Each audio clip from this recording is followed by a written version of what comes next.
everybody, welcome to Seattle Refined. I'm Garth Swanson. It is truly one of my favorite times of year. We're at our sponsor, Woodland Park Zoo, where the place transforms into a magical world called WildLights. If there's one thing to check off your list this holiday season, this is it. You can walk around Woodland Park Zoo at night and take in the sights, the s'mores, and even the snowball fights. Woodland Park Zoo is decked out with 700,000 energy-efficient LED lights, and the place is absolutely stunning. WildLights run from November 23rd through January 5th. And it's not just for the kids. There's a warm-up area with adult beverages, too. So you've got to check this place out. WildLights is more than just a magical good time. When you come here, you help support the world-class care that the animals receive at Woodland Park Zoo year-round. I know, because I got to see it for myself. It's still hours until the first visitors walk through the entrance, but Woodland Park Zoo is alive with activity. Animals are awakening, and the staff is already hard at work. Woodland Park Zoo has an animal care program that's centered around animal welfare, so it comprises of everything from animal nutrition, a comprehensive animal health care program that includes things like preventative medicine and preventative physical therapy programs. We have a fantastic keeper staff here and see these not just as their charges, as is, their 8 to 5 job. These are their animals. Among the animals are Glenn and Taj, a pair of 2,000-pound adolescent rhinos. You have no idea how exciting it is for many of us who work here at the zoo, because this is the first time in our long history at Woodland Park Zoo that we've actually had rhinos. Today, Glenn and Taj are starting their day with a shower and some snacks. All right, so how am I supposed to do this? You can just kind of go like this. All right, big guy. Whoa. That's cool. Hey, buddy. Wow, you need some moisturizer. Come here, buddy. Now we're all right. We're all pals now. Oh, you can hear him chomping. There you go. Oh, that's a good dog. Good boy. And why are these two special? Taj and Glenn help the zoo tell an incredible conservation story. Rhinos in the wild are endangered. Having these animals here helps us raise awareness to our visitors. You want to think about animals in captivity as kind of ambassadors for their wild counterparts, right? So we always want to inspire people to really have a good conservation ethic. And we need new conservationists to be going forward and to make sure that these animals always have really safe wild places. Kim Schwan is an animal care manager on Woodland Park Zoo's East team, working with primates to sloth bears. This is really personal for you, isn't it? Oh, for sure, yeah. I mean, I've been working with animals and caring about animals since I was, 10. I mean, it's always been when I was a child. All my books were about exotic animals. Right. And, I went through college and made sure that that was my focus, to really focus on conservation and wild animals and domestic animals. I could feel that same passion from everyone I met, including John Samaras. For the past 9 years, he's been one of the primary keepers of the Humboldt penguin colony. Every penguin's different. I started working with penguins 20 years ago, and I've never met two that are alike. So you just get to know them individually, and it's really important with penguins to know everything about them, including their normal appetites, their normal behaviors, who they normally hang out with and where. Because anytime you see a departure from that, that can be an indication of a problem. So we're very tuned in to our penguins, each and every one of them. Hey, bud, this is Gomez. Hi, buddy. What are you doing? You good boy. So that's what I was telling you about, the affection. That's how penguins show affection, right there. Just give him a little scratch. And what kind of personality does this Gomez guy have? He's very mellow and he's very affectionate. So he really likes attention. So he always, like I said, greets us in the morning as soon as we come into the exhibit, and kind of likes to be by us. Ultimately, that's what sets the animal care program at Woodland Park Zoo apart. For the dedicated members of the team, this is more than a job. It's a calling. We're all here essentially to save animals, one way or another. We want to save wild places and animals in those wild habitats. It's definitely a passion and a lifelong journey. I have to hand it to the staff here at Woodland Park Zoo. They really do treat these animals like family. Again, come to WildLights to help support the zoo's animal care programs. WildLights runs from November 23rd through January 5th, from 5:30 p.m. to 8:30 every night. They're only closed on December 12th, Christmas Eve, and Christmas Day. And new this year, the south entrance will be open for the first time ever. Refined is also giving away 4 tickets to WildLights. To enter for a chance to win, follow us on Instagram and use hashtag WildLights Contest in a post. To learn more, head to SeattleRefined.com/contest. Here at WildLights, they offer special holiday drinks, but if you're throwing a party of your own, creative cocktails really aren't that hard to pull off. Now, here are some fabulous ideas thanks to our sponsor, Dairy Farmers of Washington. I love to play bartender at my holiday parties, but I need a little help. That's why I called on Scott Ricks from Seattle's Cortina restaurant to give me a cocktail crash course. And it turns out the secret to delicious is dairy. All right, Scott, what are we making first? We're going to start with an Irish coffee. I love it. Twist on it. Good, I love the twist. All right, so we're going to start off today with Irish whiskey, and then we're going to kind of spice it up with a little bit of Amaro Nonino. And then we're going to use Smith Brothers Farms cold brew, and then a little bit of sugar to top it off. Give it a good shake. Yeah, that looks good. All right, so now we're going to make a little Irish whipped cream to top off our Irish coffee. And this is really the key, isn't it? This is really going to make it over the top. So we're going to start with a bunch of powdered sugar here. So I'd say about 4 hefty spoonfuls. Okay. And then we're going to use a little heavy whipping cream. That Dairy Gold stuff's good, isn't it? It's fantastic. Works great for making whipped cream. All right. There's your whipped cream. Yeah. Hey, I got to try that real quick. Oh, man. That's off the hook. Whoa! A couple dobs of whipped cream over top. Oh, my God. That looks incredible. We're going to grate a little bit of fresh cinnamon over top of it. All right, well, let's taste them. Let's do this. I know the whipped cream's great, but what about the drink? Here we go. Cheers, my man. Oh, that is, brother, that is good. Bring on the guests for my holiday party. All right, Scott, what's next? So next we're going to do a little take on a white Russian. It's called the Il Ragazzo. Our variation is going to be a little bit more Italian. We're going to start with some little bit of Tito's vodka, and then we're going to start with a little bit of Italian coffee liqueur, and then we're going to top it off with a little Branca Menta. And then we're going to top it off with a little bit of half and half from Dairy Gold. All right, we're going to give these a little shakes. Woo! All right. Shake it up, Scotty. There we go. Look at that. I look like a pro, don't I? And then we're going to just stick it right there on the side. Should we try them? Let's do it. Here we go. We got the mint, the white Russian. Yeah. Down the hatch. We do. Let's do it. Oh, that's smooth, my man. This is our holiday nog. This is a little fast fire version of a holiday eggnog, but from scratch. And we get started here with some Captain Morgan, spiced rum, with a little bit of other vanilla liqueur, and then top it off with a little bit of allspice dram. And again, we're going to go back with a little bit of that heavy whipping cream. Give it a nice texture so we can get to that super awesome eggnog texture. Now, eggnog starts with egg. Means we're going to put an egg in the drink. Jingle bells, jingle all the way. We're going to torch a little bit of rosemary for a little extra festive. And right on top of the drink? Right on top of the drink. Ooh, look at that. And then the last thing we'll do is a little bit of nutmeg to finish it all off. All right, here we go. All right. Down the hatch. Cheers to beautiful holiday drinks. You bet. Oh, that's good. Good, good, good. Happy holidays. Happy holidays. For all of those festive recipes, visit our website at SeattleRefined.com. Seattle Refined is just getting started. One of the first things he told me is when I grow up, I want to be a professional mascot. That was like his goal. The heartwarming surprise for a boy who had a big dream. But first, I'm a collector of photography, and I love the Polaroid.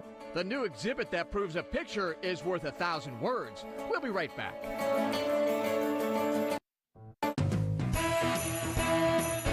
Welcome back to Refined. I'm Gart Swanson. We're at one of the top holiday spots in Seattle. WildLights at our sponsor Woodland Park Zoo is a must-see this holiday season. Almost every night through January 5th, the zoo transforms into a winter wonderland. You can experience up-close animal encounters, a kids' play center called Snowmazium, and of course, you can take in hundreds of thousands of LED lights streamed throughout the park. It's an awesome holiday experience. When it comes down to it, a place like WildLights is really about making memories. There's just something about capturing special moments on camera. And as Refined's John Prentice found out, no one knows that better than the man behind a brand new exhibit in Bellevue. I'm a collector of photography, and I love the Polaroid because of the vivid colors when they're art in colors, though a lot of Polaroids are black and white. I love just the texture of them. I love the odd things that you can see in the Polaroid, and it was sort of a fun subset of a larger group of photography that I collect. Robert Jackson is a serious photography collector and says the Polaroid was the first camera where anyone could take a picture and with no special skills, see it right away. They did not have to go to a drugstore to get these developed. The privacy allowed people, as I said, to be very creative and to do things that they might not have otherwise do. And we were sort of in a more freer society sexually and otherwise, and just to be able to have fun. The exhibit at the Bellevue Arts Museum, Polaroids, Personal, Private, Painterly, has Halloween costumes from '71, monster curlers, and an early in-the-mirror selfie. Jackson says the photographers and subjects are unknown. Each frame a mystery, an image with no context, 1,000 words, and no story.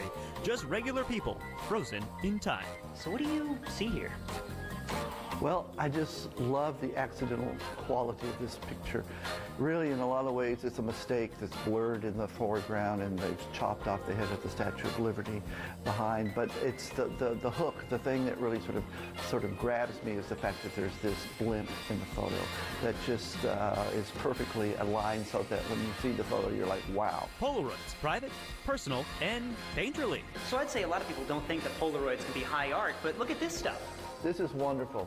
This is a friend of mine, a local photographer, Eric Simpkins. They're abstract, they're dealing with the emulsion. I think it's strong work, it looks good on the wall. These Painterly images push the limit of what a Polaroid picture can be. Abstract, distorted, modified. But Jackson says, for better or worse, Polaroid laid the groundwork for today's world of instant gratification photography. The Polaroid sort of opened up the ability for people to be a lot more creative in what they did. And I think that you can sort of see a lot of that now in today's social media. John Prentice, Seattle Refined. The Polaroid exhibit at the Bellevue Arts Museum runs until the end of March. For more information, head to SeattleRefined.com. Coming up, the making of a mascot. A student's wish comes true. Like us on Facebook, tweet us your story ideas, or shoot us an email telling us what you want to see on the show. You can find our inbox at hello@SeattleRefined.com. Seattle Refined will be right back. Welcome back to the show. I'm Garth Swanson. We are getting into the holiday spirit with the help of our sponsor, Woodland Park Zoo. It's time for their annual WildLights. The dazzling display recreates wild animals and exotic places throughout the zoo. But that's just the beginning. There's also tons of stuff to do with the family. Indoor snowball fights, a carousel, and a winter warm-up area that will get you into the holiday spirit. This time of year is really about spreading joy and happiness, and there's one story about a boy with a big dream that does just that. Here's Como's Eric Johnson. Eckstein Middle School on a fall Friday afternoon. Maxford Brown is among the first to get to the gym. He loves his school, loves it when all the kids get together to make some noise. There's something about this kid. People just want to make him happy. What's your favorite thing about Eckstein Middle School? They do sports, assemblies, and dress up. It's because he is earnest and enthusiastic and heart-meltingly sweet. What's that you got? It's a script. It's a script? What's that? What's it about? I have a mascot for the school. Maxford has a thing about mascots. He loves them and always has. Mrs. Gdansky figured that out early on. One of the first things he told me is, when I grow up, I want to be a professional mascot. That was like his goal. So how come there's no mascot? Because they do, but it's the Eagles, but they don't have a costume yet. His little brother Zach knows all about the mascot thing too. So like he wrote like a letter when he was like in 6th grade. Dear Clip in the speak. My name is Max Brown, and it is good at Eckstein. I think you have a team as mascot for the Eagles. One reason we still have a team mascot is because it would make the school more fun. You've put a lot of thought into this, haven't you? I typed this in 6th grade, then I did like I typed this in 6th grade, 7th grade, now I'm in 8th grade, then I would do it. Hold it, so for 3 years you've been trying to get a mascot at this? Yeah! What? And nobody was brought back to my logo. Sitting there waiting for the assembly to start, maybe Maxford was thinking about this being his last year at Eckstein. Or maybe he thought about last year and all the time he spent in the hospital dealing with life's complications. Awesome. We'll just have kind of 2 of you in front of each section. When Mrs. Port became the ASB leadership advisor, she heard about Maxford's quest. I went and ordered the costume, or the uniform, and was in contact with his family and said, we have the money and this has been approved, so we're going to make this dream happen as last year here. I've got the costume hidden in here. It arrived a couple of weeks ago.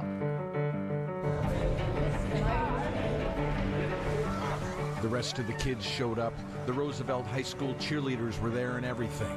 And when everybody was seated, there was Max, still sitting in that front row.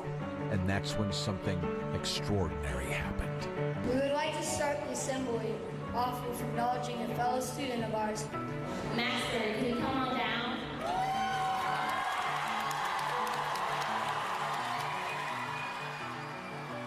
Then here came a couple of bears making a special delivery, a box with a costume, followed by the Mariner Moose himself, holding up an eagle's head. The moose made a lap and then placed it onto Maxford's head. You're looking at the last moment before the kid became a real mascot.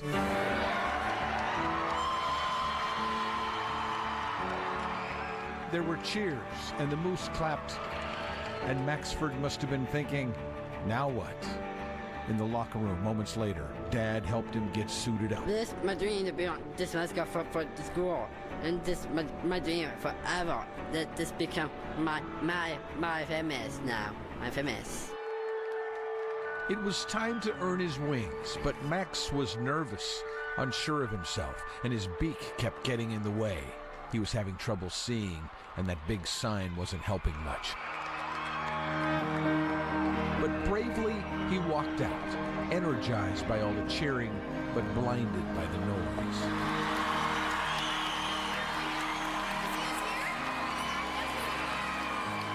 For a moment, the Eckstein eagle seemed paralyzed with fear. But his new friend, the moose, taught him how to fly. And right there in the Eckstein Gymnasium, a star was born. Max's mom and dad were watching, and it was a dream come true for them too. When it was time to dance, the kids were getting into it, and the moose and Maxford shaking his tail feathers for all the world to see. Hey, buddy, you did good, bud. You did it. Something extraordinary indeed had happened at Eckstein, something pure. A whole gym full of kids learned about the very best kind of happiness. Somebody else's. That somebody was Maxford Brown, earnest and enthusiastic, heart-meltingly sweet. And oh yeah, the first and the best mascot that Eckstein Middle School will ever have. To check out more Eric's Heroes, head to comonews.com. We'll be right back. Welcome back to the show. I'm Garth Swanson. We're just about wrapping things up here at WildLights at our sponsor, Woodland Park Zoo. It's a magical time of year that you and your family have to experience this holiday season. WildLights runs from November 23rd through January 5th from 5:30 p.m. to 8:30 every night. They're only closed on December 12th, Christmas Eve, and Christmas Day. And new this year, the south entrance will be open for the first time ever. All right, that's going to do it for today's show. I'm Garth Swanson. Thank you so much for joining us here at Woodland Park Zoo and WildLights. We'll see you next time, right back here on Seattle Refined.